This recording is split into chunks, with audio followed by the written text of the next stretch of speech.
ನಮಸ್ತೆ ಸ್ನೇಹಿತರೆ, ಇವತ್ತೊಂದು ಸಿಂಪಲ್ ಮತ್ತು ಸ್ಪೆಷಲ್ಲು ಬದನೆಕಾಯಿ ಚಿಕನ್, ಬ್ರಿಂಜಾಲ್ ಚಿಕನ್ ಹೇಗೆ ಮಾಡೋದು ಅಂತ ನೋಡೋಣ. ಯೂಶಲಿ ಕರ್ನಾಟಕ ಕಡೆ ಈ ಕಡೆ ಕಮ್ಮಿ ಮಾಡೋದು, ಬಟ್ ನಾರ್ತ್ ಇಂಡಿಯಾ ಕಡೆ ಇದನ್ನು ತುಂಬ ಮಾಡ್ತಾರೆ. ಮೊದಲನೇದಾಗಿ ನೋಡಿ, ಈರುಳ್ಳಿ ಮತ್ತು ಹಸಿರುಮೆಣಸಿನ್ಕಾಯಿನ ಚಿಕ್ಕದಾಗಿ ಹೆಚ್ಕೋಬೇಕು. ಅದಕ್ಕೋಸ್ಕರ ನಾನು ಚಾಪರ್ ಜಾರಲ್ಲಿ ಕಟ್ ಮಾಡ್ಕೋತಾ ಇದ್ದೀನಿ. ಮ್ಯಾನ್ಯುವಲಿ ಕೂಡ ಮಾಡ್ಕೋಬೋದು ನಾವು. ಚಾಪರ್ ಜಾರಲ್ಲಿ ಹಾಕಿರೋದ್ರಿಂದ ಬೇಗ ಮತ್ತು ತುಂಬ ಚಿಕ್ಕದಾಗಿ ಆಗುತ್ತೆ ಅಲ್ವಾ. ನೋಡಿ, ಈ ರೀತಿ ಕಟ್ ಮಾಡ್ಕೋಬೇಕು. ಚಾಪರ್ ಜಾರಲ್ಲಿ ತುಂಬ ಚೆನ್ನಾಗಾಗುತ್ತೆ. ಅದಾದ ನಂತರ ಒಂದು ತೊಗೊಂಡಿದ್ದೀನಿ ಬಾಣಲಿ. ಅದಕ್ಕೆ ನೋಡಿ ಆಯಿಲನ್ನು ಹಾಕ್ತಾಯಿದ್ದೀನಿ. ನಾನಿಲ್ಲಿ ಕೊಕೊನಟ್ ಆಯಿಲ್ನ ಬಳಸ್ತಾ ಇದ್ದೀನಿ. ಅದಾದ ನಂತರ ನೋಡಿ ಸಾಸಿವೆ, ಮಸ್ಟರ್ಡ್ ಸೀಡ್ಸು, ಅದಾದ ನಂತರ ಸ್ವಲ್ಪ ಜೀರಿಗೆ. ನಿಮಗೆಲ್ಲ ಗೊತ್ತಿರೋ ಹಾಗೆ ಇದೆಲ್ಲ ಒಂದು ಸ್ವಲ್ಪ ಆಯಿಲಲ್ಲಿ ಚೆನ್ನಾಗಿ ಫ್ರೈ ಆಗಬೇಕು, ಚಟಪಟ ಅನ್ನಬೇಕು. ಅಲ್ಲಿವರೆಗೂ ಕೂಡ ನಾವು ಒಂದು ಸ್ವಲ್ಪ ಫ್ರೈ ಮಾಡಬೇಕಾಗತ್ತೆ. ಅದಾದ ನಂತರ ನೋಡಿ, ನಾವು ಚಿಕ್ಕದಾಗಿ ಕಟ್ ಮಾಡಿರ್ತಕ್ಕಂತಹ ಆನಿಯನ್ ಮತ್ತು ಗ್ರೀನ್ ಚಿಲ್ಲಿ ನೋಡಿ, ಇದನ್ನು ಆಲ್ಮೋಸ್ಟ್ ಬ್ರೌನಿಷ್ ಆಗೋವರೆಗೂ ಕೂಡ ನಾವು ಫ್ರೈ ಮಾಡಬೇಕು. ಇದು ಆ್ಯಕ್ಚುಲಿ ರೆಸಿಪಿ ತುಂಬ ಚೆನ್ನಾಗಿ ಬರುತ್ತೆ, ತಿಕ್ಕಾಗಿ ಗ್ರೇವಿ ತುಂಬ ಚೆನ್ನಾಗಿ ಟೇಸ್ಟಿಯಾಗಿ ಬರುತ್ತೆ. ಹೇಗೆ ಮಾಡೋದು ಅಂತ ನೋಡಿ, ಮತ್ತು ಮಾಡಿ ಹೇಗೆ ಬಂತು ಅಂತ ಕಮೆಂಟ್ ಮುಖಾಂತರ ತಿಳಿಸಿ. ಈಗ ನೋಡಿ, ಶುಂಠಿ ಬೆಳ್ಳುಳ್ಳಿ ಪೇಸ್ಟ್ ಹಾಕ್ತಾಯಿದ್ದೀನಿ ಅಲ್ವಾ. ಶುಂಠಿ ಬೆಳ್ಳುಳ್ಳಿ ಪೇಸ್ಟ್ ಹಾಕಿದಾಗ ಯೂಶ್ವಲಿ ನಾವು ಲೋ ಫ್ಲೇಮಲ್ಲಿ ಇಟ್ಕೋಬೇಕಾಗತ್ತೆ, ಯಾಕೆಂದರೆ ಅದು ಬಂದು ಸ್ಟಿಕ್ಕಿ ನೇಚರು ಶುಂಠಿ ಮತ್ತು ಬೆಳ್ಳುಳ್ಳಿ ಪೇಸ್ಟು, ಹಾಗಾಗಿ ಬೇಗ ತಳೆ ಹಿಡಿಯುತ್ತೆ. ಸೊ ಹಾಗಾಗಿ ಲೋ ಫ್ಲೇಮಲ್ಲಿ ಇಟ್ಕೋಬೇಕು. ಅದಾದಮೇಲೆ ಟೊಮೊಟೊ ಪೇಸ್ಟ್ ಹಾಕ್ತಾಯಿದ್ದೀನಿ. ಯೂಶ್ವಲಿ ನಾರ್ಮಲ್ ಟೊಮೊಟೊನ ಕಟ್ ಮಾಡಿ ಹಾಕ್ಬೋದು, ಬಟ್ ಪೇಸ್ಟ್ ಹಾಕೋದ್ರಿಂದ ನಮಗೆ ಕರಿ ತಿಕ್ಕಕ್ಕೆ ಬರುತ್ತೆ. ಸೊ ಇಲ್ಲಿ ಗ್ರೇವಿ ಮಾಡ್ತಾ ಇರೋದ್ರಿಂದ ತಿಕ್ಕಾಗಿ ಬೇಕು, ಅದಕ್ಕೋಸ್ಕರ ನಾನು ಟೊಮೊಟೊ ಪೇಸ್ಟನ್ನು ಯೂಸ್ ಮಾಡಿದ್ದೀನಿ.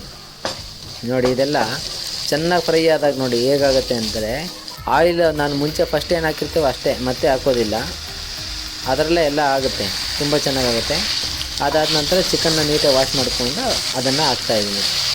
ನೋಡಿ, ಇದು ಎಲ್ಲ ಮತ್ತು ನೀಟಾಗಿ ಚೆನ್ನಾಗಿ ಮಿಕ್ಸ್ ಮಾಡಬೇಕು. ನೀವು ಚೆನ್ನಾಗಿ ಮಿಕ್ಸ್ ಮಾಡೋದ್ರಿಂದ ಎಲ್ಲ ಪೀಸಸ್ಗೂ ಮಸಾಲೆ ಚೆನ್ನಾಗಿ ಹಿಡಿಯುತ್ತೆ. ಆಯ್ತು ನೋಡಿ, ಚಿಕನ್ ಹಾಕಿದ ತಕ್ಷಣ ನಾನು ಉಪ್ಪು ಹಾಕ್ತಾಯಿದ್ದೀನಿ, ಯಾಕಂದರೆ ಚಿಕನ್ನ ಚೆನ್ನಾಗಿ ನೀರು ಬಿಡುತ್ತೆ ಅಲ್ವಾ. ಹಾಗಾಗಿ ಚಿಕನ್ ಹಾಕಿದ ತಕ್ಷಣ ಸ್ವಲ್ಪ ಐ ಫ್ಲೇಮ್ ಮಾಡ್ಕೊಳ್ಳಿ. ಐ ಫ್ಲೇಮಲ್ಲಿ ಮಾಡೋದ್ರಿಂದ ನಿಮಗೆ ಚಿಕನ್ನು ಸಾಫ್ಟಾಗಿ ಬರುತ್ತೆ, ಟೆಂಡರಾಗಿ. ಚಿಕನ್ ಇರ್ತಕ್ಕಂಥ ವಾಟ್ರೆಲ್ಲ ಹೊರಗೆ ಬಂದರೆ ಆಯಿತು, ನಿಮಗೆ ಚಿಕನ್ನು ಟೆಂಡರಾಗಿ ಸಾಫ್ಟಾಗಿ ಬರುತ್ತೆ. ನೀವು ಲೋ ಫ್ಲೇಮಲ್ಲಿ ಮಾಡಿದರೆ ಚಿಕನ್ ಗಟ್ಟಿಯಾಗುತ್ತೆ ಅಲ್ವಾ. ಅದಾದ ನಂತರ ನೋಡಿ, ಅರಿಶಿನ ಎಲ್ಲ ಎಷ್ಟು ನೀಟಾಗಿ ಮಿಕ್ಸ್ ಆಗಿದೆ ಅಂತಂದರೆ ಎಲ್ಲ ಕಡೆ ನೀಟಾಗಿ ಮಿಕ್ಸ್ ಆಗಿದೆ. ಅದಾದ ನಂತರ ನೋಡಿ, ಪಾಪಿ ಸೀಡ್ಸ್ ಹಾಕ್ತಾಯಿದ್ದೀನಿ, ಗಸಗಸೆ ಹಾಕಿದ್ರಿಂದನೂ ಕೂಡ ನಮಗೆ ಒಂಥರ ಆಯಿಲ್ ಟೆಕ್ಸ್ಚರ್ ಸಿಗುತ್ತೆ. ಬಟ್ ಆ ನಾರ್ಮಲ್ ಆಯಿಲ್ ಟೆಕ್ಸ್ಚರೇ ಬೇರೆ, ಈ ಥರ ಗಸಗಸೆ ಆಯಿಲ್ ಟೆಕ್ಸ್ಚರೇ ಬೇರೆ.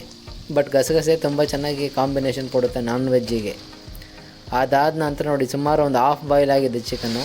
ಅದಾದ ನಂತರ ಬದನೆಕಾಯಿ ಹಾಕ್ತಾಯಿದ್ದೀನಿ. ಇದನ್ನು ತೊಳೆದು ಉಪ್ಪು ನೀರಲ್ಲಿ ನೆನೆ ಇಟ್ಕೊಂಡಿದ್ದೆ, ಹಾಗಾಗಿ ಅದು ವೈಟಾಗೇ ಇದೆ. ನೀವು ಹಾಗೆ ಗಾಳಿಗೆ ಬಿಟ್ಬಿಟ್ರೆ ಅದೆಲ್ಲ ಬ್ರೌನ್ ಆಗಿಬಿಡುತ್ತೆ ಬದನೆಕಾಯಿ. ಉಪ್ಪು ನೀರಲ್ಲೇ ನೆನೆ ಇಟ್ಕೊಳ್ಳಿ, ಆವಾಗ ಅದು ಬ್ರೌನ್ ಆಗೋದಿಲ್ಲ, ಆಯಿತಾ. ಅದು ನೋಡಿ, ಚೆನ್ನಾಗಿ ಮಿಕ್ಸ್ ಮಾಡಿ. ಅದಾದಮೇಲೆ ನೋಡಿ, ಆಲ್ಮೋಸ್ಟ್ ಎಲ್ಲ ನಾನು ಆಯಿಲೆಲ್ಲ ಹೆಂಗೆ ಬಿಟ್ಕೊತಾ ಇದೆ ನೋಡಿ, ಅದೆಲ್ಲ ಚೆನ್ನಾಗಿ ಫ್ರೈ ಆದಷ್ಟು ಚಿಕನಲ್ಲೆಲ್ಲ ಫ್ಯಾಟು ಏನು ಬರುತ್ತೋ ಅದೆಲ್ಲ ಆಯಿಲೆಲ್ಲ ಬಿಟ್ಕೊಳುತ್ತೆ. ಅದಾದ ನಂತರ ಮಸಾಲ ಪೌಡರ್ಸು, ಈಗ ಫಸ್ಟಿಗೆ ಗರಂ ಮಸಾಲ ಹಾಕಿದೆ, ಈಗ ಧನಿಯಾ ಪೌಡರ್ ಹಾಕ್ತಾಯಿದ್ದೀನಿ. ಇದು ಪ್ಯೂರ್ ಧನಿಯಾ ಪುಡಿ, ಸಾಂಬಾರು ಪುಡಿ ಅಲ್ಲ, ಓಕೆ. ಅದಾದ ನಂತರ ರೆಡ್ ಚಿಲ್ಲಿ ಪೌಡರ್ ಹಾಕ್ತಾಯಿದ್ದೀನಿ. ಇಷ್ಟೇ, ಹೆಚ್ಚಿಗೆ ಮಸಾಲೆ ಎಲ್ಲ ಏನು ಬೇಕಾಗಿಲ್ಲ. ನಾರ್ಮಲಾಗಿ ನಮಗೆ ಮನೆಯಲ್ಲೇ ಇರ್ತಕ್ಕಂಥದ್ದು ಖಾರ ಪುಡಿ, ಧನಿಯಾ ಪುಡಿ, ಸ್ವಲ್ಪ ಗರಂ ಮಸಾಲ, ಚಕ್ಕೆ ಲವಂಗ, ಆಮೇಲೆ ಚಕ್ರ ಮೊಗ್ಗು, ಈ ಥರದನ್ನ ಪೌಡ್ರ್ ಮಾಡ್ಕೊಂಡು ಮನೇಲಿ ಇಟ್ಕೊಂಡಿರ್ತೀವಲ್ಲ ಗರಂ ಮಸಾಲ, ಅದೇನೆ.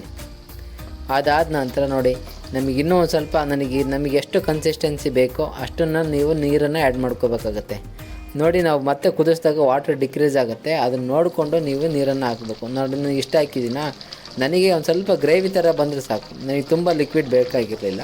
ಸೊ ಹಾಗಾಗಿ ನೋಡಿ, ಲೋ ಫ್ಲೇಮಲ್ಲಿ ಓಪನ್ ವೇಜರಲ್ಲಿ ಸುಮಾರು ಟೈಮು ಕುದಿಸಿದ್ದೀನಿ, ಸುಮಾರು ಒಂದು 10 ಮಿನಿಟ್ಸು. ಲೋ ಫ್ಲೇಮಲ್ಲಿ ಹಂಗೆ ಓಪನ್ ವೇಜಲ್ಲಿ ಕುದಿಸಿದ್ರೆ ಹಂಗೆ ವಾಟರ್ ಡಿಕ್ರೀಸ್ ಆಗಿ ಕರಿ ತಿಕ್ಕಾಗುತ್ತೆ ಮತ್ತು ಮೀಟೆಲ್ಲ ಚೆನ್ನಾಗಿ ಬೇಯುತ್ತೆ. ಲಾಸ್ಟಿಗೆ ಗಾರ್ನಿಷಿಗೆ ಒಂದು ಸ್ವಲ್ಪ ಕೊರಿಯಂಡರು, ಕೊತ್ತಂಬರಿ. ನೋಡಿ, ಈ ಕನ್ಸಿಸ್ಟೆನ್ಸಿಗೆ ಬಂದಿದೆ. ಅದು ಆಫ್ ಆದಮೇಲೆ ಇನ್ನೂ ತಿಕ್ಕಾಗುತ್ತೆ. ಪೀಸಸ್ಗೆಲ್ಲ ಎಷ್ಟು ಚೆನ್ನಾಗಿ ಮಸಾಲೆ ಹಿಡಿಯುತ್ತೆ ಅಂದರೆ ತುಂಬ ಚೆನ್ನಾಗಾಗುತ್ತೆ ಅಲ್ವಾ. ನೋಡಿ, ಇದೇ ರೀತಿ ಹೆಲ್ತಿಯಾಗಿ ಒಳ್ಳೆಯ ಆಹಾರವನ್ನು ಸೇವಿಸಬೇಕು ನಾವು. ಇದೇ ರೀತಿ ನೀವು ಹೋಟ್ಲಲ್ಲಿ ತಿನ್ನೋದಕ್ಕಿಂತ ಮನೆಯಲ್ಲೇ, ಈಗ ಯಾಕೆ ಹೋಟ್ಲಲ್ಲೆಲ್ಲ ಈ ಥರ ಸಿಗೋದು ಕಮ್ಮಿ. ಸೊ ಇದೇ ರೀತಿ ನೀವು ಮನೆಯಲ್ಲೇ ಮಾಡಿಕೊಂಡು ಒಳ್ಳೆಯ ಫುಡ್ಡನ್ನು ತಿನ್ನಿ ಅಂತ ಹೇಳ್ತಾ, ಥ್ಯಾಂಕ್ಸ್ ಫಾರ್ ವಾಚಿಂಗ್.